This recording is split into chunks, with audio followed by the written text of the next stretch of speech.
तो फ्रेंड, हमारी आज की कहानी है माँ।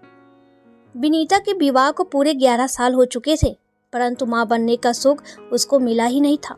मंदिर, देवी, मनौती, व्रत, उपवास सब किया पर कुछ नहीं मिला। डॉक्टर ने भी कोई कमी नहीं बताई थी दोनों में। फिर पता नहीं किस पाप का फल मुझे ईश्वर ने दे दिया, यही सोचकर मन खराब किए रहती विनीता। उनके दोनों देवरों की शादी उसके सामने हुई। साल भर में दोनों की गोद में एक एक बच्चा भगवान ने उनको दे दिया। रोज ही तकिया गीला करते उसकी रात कटती। हालांकि पति कुछ कहते नहीं थे, पर जब शाम को बाहर से आते ही देवरानियों के बच्चों को लेकर व्यस्त हो जाते, उन्हें गोद में लेकर खिलाने लगते, तब विनीता का मन बहुत ही कचोटता। खैर, किया जा सकता था। ऐसा नहीं कि वो इन बच्चों से प्यार नहीं करती थी, वो तो जान छिड़कती थी उन पर, किंतु मन का एक कोना बहुत उदास रहता था उसका। समय पंख लगाकर उड़ रहा था। इस बीच मझले देवर का ट्रांसफर दूसरे शहर हो गया। अब घर में छोटे देवर, देवरानी और उनकी छुटकी बेटी और वो और उसकी दुनिया बन गई। अचानक उसे पता चलता है कि छोटी के पाँव फिर से भारी है। मन में एक बार फिर अपनी कमी का एहसास तो हुआ, पर उसने भगवान की इच्छा के आगे हथियार डाल दिए थे।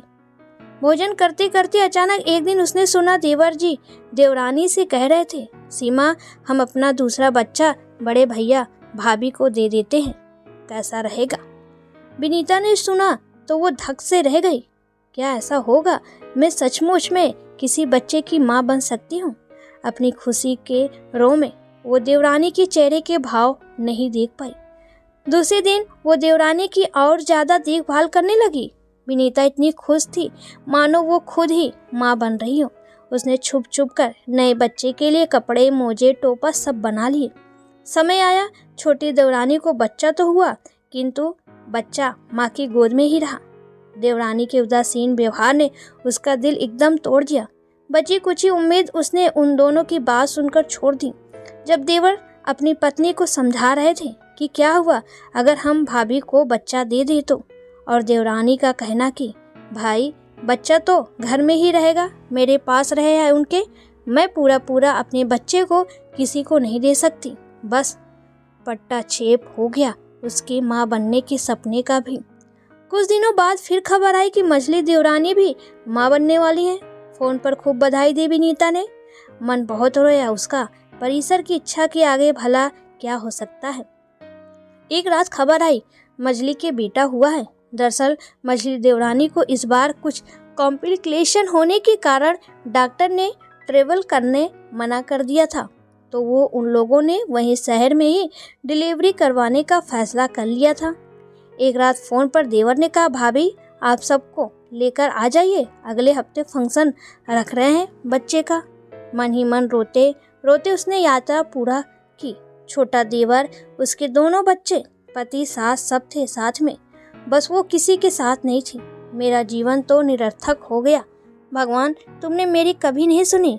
हर गुजरते मंदिर के आगे वो ऐसा बुदबुदाती। शाम तक वो सबके साथ मझले के घर पर पहुंच चुकी थी। लंबा चौड़ा आयोजन, खूब लोग बाग, गहमा गहमी, लेकिन उससे कोई ठीक से बात तक नहीं कर रहा था। कुछ औरतें कानाफूसी भी कर रही थी। पति भी आकर काम में रम गए थे। वही निठल्ली सी बैठी थी। तभी एक स्त्री ने कहा, विनीता जी हैं? जी हाँ, चलिए आप, कहकर वो औरत विनीता को एक कमरे में ले गई। वहाँ मझली देवरानी बच्चे के साथ लेटी थी। उल्हाना देते हुए बोली, जीजी कहाँ हो आप? शाम को हमारा गोद भराई का फंक्शन है और आप ऐसे मुंह उतार कर बैठी हो। चलो पहले आप तैयार हो जाइए अच्छे से, फिर बच्चे को संभालिए। रुहासी से विनीता तैयार होने उठी तो साथ आई महिला ने कहा, आज चलिए मैं आपको तैयार कर देती हूँ। विनीता को बाद में पता चला कि वो ब्यूटिशियन थी। हल्का मेकअप, आंखों में काजल, बालों में ढेर सारा गजरा, लाल बनारसी साड़ी। विनीता का सौंदर्य देखते ही बन रहा था, किंतु आंखों में झुंझलाहट भी थी। गोद में बच्चा देवरानी के आया है और मुझे इन लोग क्यों इतना सजा रहे हैं। फिलहाल में जहाँ कार्यक्रम होना था सब इकट्ठे हुए। बच्चे को मझली देवरानी एक बार भी उसको हाथ लगाने नहीं दी थी, बस रोने रोने को हुई जा रही थी विनीता। तभी मझले देवर ने सबको शांत करते हुए कहा, आज का यह आयोजन मेरे बड़े भैया और भाभी के प्रथम पुत्र रत्न की प्राप्ति के उपलक्ष्य में रखा गया है। आप सब श्रीमती विनीता और राजेश जी को और नवजात शिशु को अपना आशीर्वाद देकर हमें अनुग्रहित करें। और मजली ने आकर विनीता को उल्हाना देते हुए कहा, लो भी दीदी, अब अपने बच्चे को गोद में कब से लिए लिए फिर रही हूँ, थक गई हूँ भाई मैं। और विनीता की आंखों के आंसू झरझर बहने लगे। राजेश की बाहों का सहारा और उन दोनों के बीच नन्हा सा राजकुमार सब मानो खुश हुए जा रहे थे। क्या मैं सचमुच माँ बन गई? तालियों का शोर, सबके मुस्कुराते चेहरे, मझले देवर देवरानी की पुलकित मुस्कान यही तो कह रही थी कि वो माँ बन गई।